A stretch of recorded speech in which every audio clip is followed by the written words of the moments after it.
As a machinist, every now and again, you will see technologies come out that absolutely change the game in the way certain things are done. And that's exactly what I'm going to show you in today's video. There are several technologies that I'm about to show you that absolutely made my life so much easier when processing this part. All right, so now to show you how programming all of this can actually be really easy. Come to my computer, I want to show you. All right, so the part we're making today is a spline shaft. So let's hop into our simulation and take a look at how all this works. So the first thing is you face off into your chamfer on the front.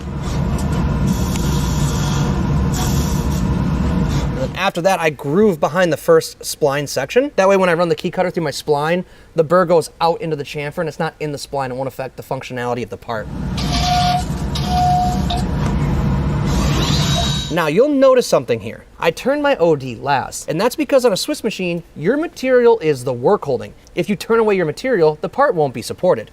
So I actually put the spline on there first, and then I come in and I skim the OD to get the part to size. And this is a really nifty trick you can do in a lot of applications on a Swiss machine, is you can actually turn the material away last and do other milling operations like this. So yeah, you'll see right here, it comes in, it turns the OD, and then I drop in with that Kennametal Ceramet insert and I absolutely rip the stock away.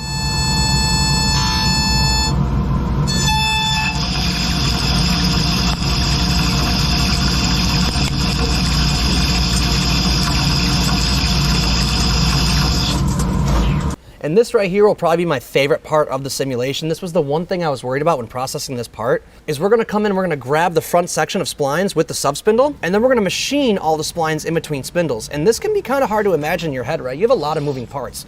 Multiple things synchronized with each other. You gotta be very, very careful. And to have everything laid out like this so I can see what's gonna go on before I go up to the machine is essential. One wrong line of code right here, and you could break multiple things that cost thousands of dollars. You don't wanna do that. So the way SolidCAM lays it out for you and shows you what this is gonna look like before we run it is really, honestly, it's very, very nice. It's very, very simple. Again, that tool from Horn that does this really ripped through that stock. I was blown away at how it functioned like that. Normally those tools chatter like crazy. The fact that I could just drop in there with that rigid of a tool and just rip my splines away like that, really, I have been very, very, very impressed with that tool. So yeah, you'll see I come in here now and I turn away the OD of my part. You can see both spindles are synced together.